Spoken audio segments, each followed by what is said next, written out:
All right, lesson planning considerations number 2 video, um, progress monitoring and data. So in my lesson planning, I plan to monitor the student progress by continuing to use my data collection sheet.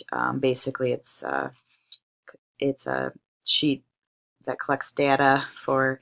Um, I will take a look at the sentence and then answer the questions. Capitalization, yes, no. Subject verb agreement, yes, no. And correct punctuation, yes, no. I also will collect the data from the worksheets or the activities writing assignments during all 3 lessons for this particular student. And how I plan to display this progress monitoring data is from the data collection sheet. I will get a percentage based off of answering those questions of capitalization, subject verb agreement, and punctuation to get a percentage, and then I can graph it from where the baseline data to kind of his ongoing progress, and then in the real world adjust, in which I plan to adjust after the lessons, after I adjust my lesson plans as accordingly.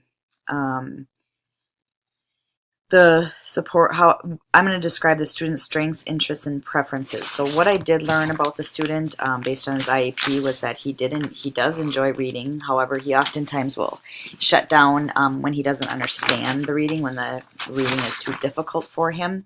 So planning my lesson plans, I really don't have any reading that they're going to be doing individually, only because, I think it'll be a good lesson to focus on his writing skills because he will be listening and comprehending.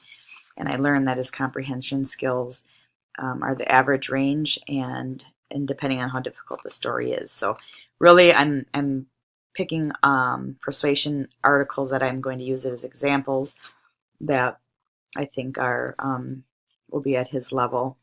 I also learned some of his strengths, interests, and preferences is that he does do well or better in small groups. So I do plan in my lessons a lot of small group activities. He does like to share, and so I plan on finding ways where he can participate throughout the lesson. And also, he enjoys game formats, so I put some games into my lesson plans as well.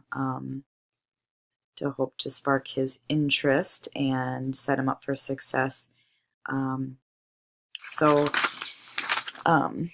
that's there. I incorporated all those things throughout all 3 lessons. Describe the supports I've planned for this learning segment for this particular student is, like I said, cooperative learning groups. I planned several of those, several activities where I will be putting them into groups and smaller groups. I plan to group him differently. Well, not differently, but through my observations, and information in his IEP, I will group him with higher level achieving students. That way he can learn from those students. And then I'm also going to group him with or support him by I've already kind of observed a student that's kind of a role model in the class, and so I plan on grouping him with that one to hopefully the student can role model after, in hopes of kind of him being around a student who's a role model.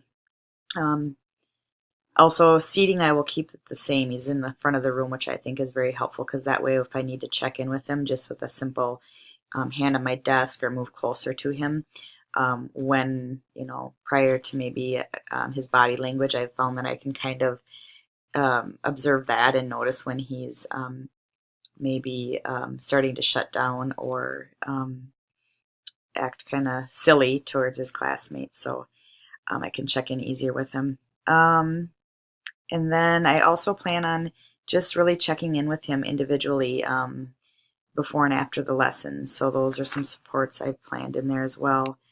Accommodations and modifications that I plan for the lesson. I plan on one of the the bigger modifications are one of the few, I guess, as far as the actual academic skill. I'm having most of the class write an essay at the end of the third lesson, but we will just do a paragraph. And then also, I will, again, really focus on the behavior and giving him pre-corrects and reminders of appropriate behavior and review the steps of appropriate behavior with him. And I also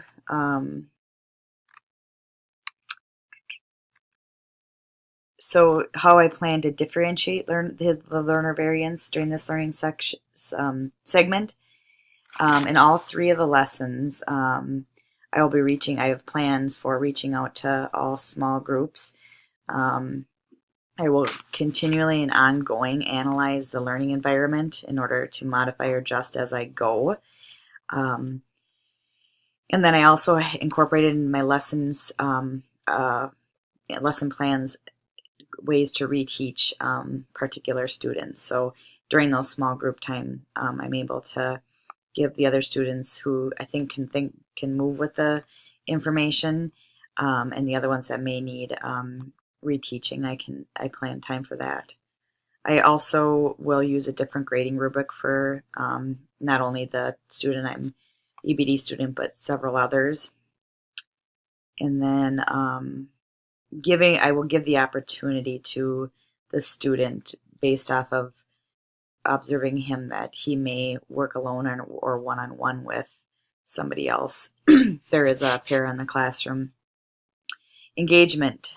How I will engage the students. In all three lessons, I really, I'm going to provide relevant examples they can relate to. I'm going to provide opportunities for feedback and for them to ask questions. I will engage them by making a game of some of the activities and earning a reward. Feedback that I plan to provide to the students is through the questions. After direct instruction, I will provide an opportunity for them to ask questions or give feedback. And then through the worksheets, I think really throughout the mini lessons and the writing samples or the activities, I can use those after they've completed them, to kind of assess where they're at and then adjust future lessons as need be.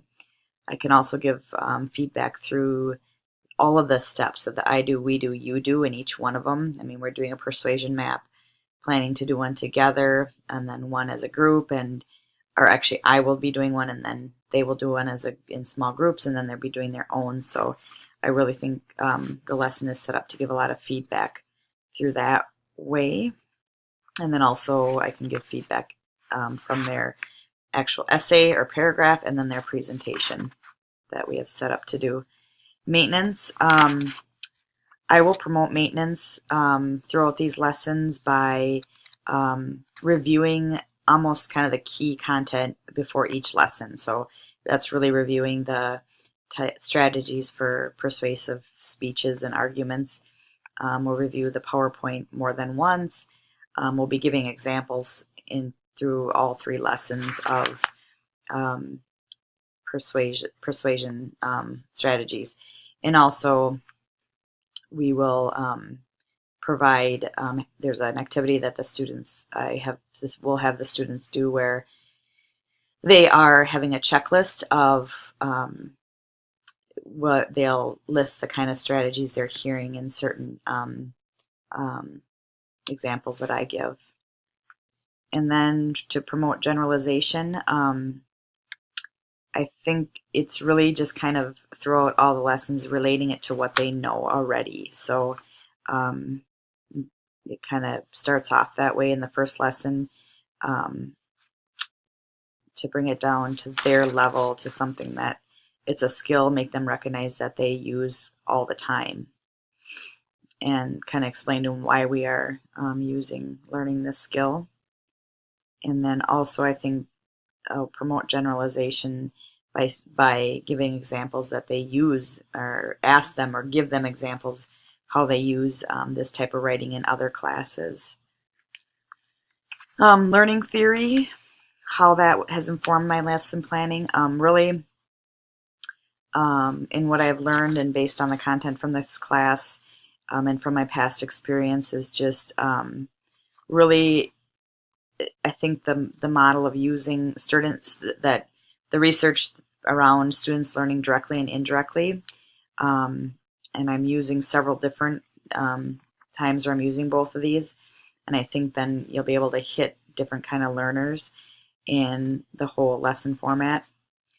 They'll learn by observing others, and which is set up in my lesson plan. The reward, gaining attention, I think, and then also giving attention to all the positives and positive feedback. Research-based practices that will be used during this learning segment. I will begin each lesson with a short review before I present the new material.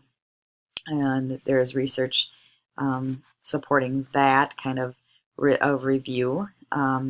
Ask many questions and try to reach all students. I'm going to individualize the instruction ongoing, modify as I go, provide, and then another research-based strategy is providing models and guided student practice. There are several throughout the 3 lessons.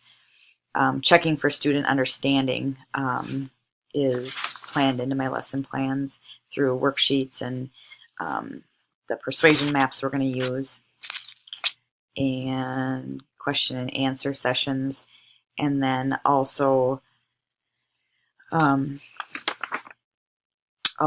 monitor independent practice in the group work. So that is kind of it. So I really enjoyed teaching to this group of kids, and I think the lesson overall went really well. So thank you.